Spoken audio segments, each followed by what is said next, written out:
Шуудаа харилцаа холбооны салбарын түүхт 95 жилийн ой тохиож байгаа. Тэгэхээр 95 жилийн ой гэдэг утгаараа нөгөө талдаа мэдээллийн технологи шуудаа харилцаа холбооны салбар бүхий салбарт нэвтэрч орж өнөөдөр хүнд хоол хүнс хувцс хэрэгтэй байдагтай адилхан орчин цагийн хүнд бол мэдээллийн технологи гэдэг зүйл амьдралын салшгүй нэг хэрэгсэл болсон. Тэгэхээр энэ хэрэгслийг бид өнөөдөр юугаар төсөөлж харах вэ гэхээр амьдралдаа хэрэглэгдэж байгаа зүйлсээр төсөөлж хардаг. Энэ жилийн Ашид Экспо дээр 95 жилийн орчин салбарыг болж байгаа.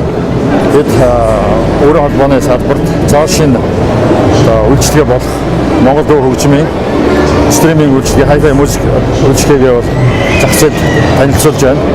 За энэ үйлчлэгээ орсноор хэрэглэгчид 500 гаруй Монголын уран бүтээлчдийн 12,000 гаруй дууг өөрөө чөлөөтэй сонсох, өндөр чанартайгаар сонсох ийм болцоотой болж байгаа.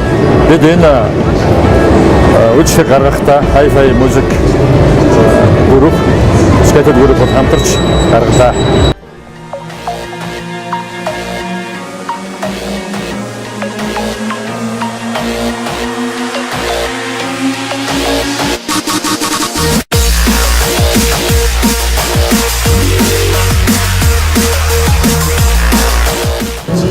Интернетийн дараагийн үе болох 4G үйлчилгээнийхаа төстэй сүлжээг асуусан байгаа. За, ребрендингийн хүрээнд хэвтэрсэн Монголдо үйлчилгээ маань өнөөдөр Монголын туршид байгаа хамгийн өндөр эрхтэй хамгийн хэрэглэгчдийн таашаалыг өгсөн үйлчилгээ болсон байна.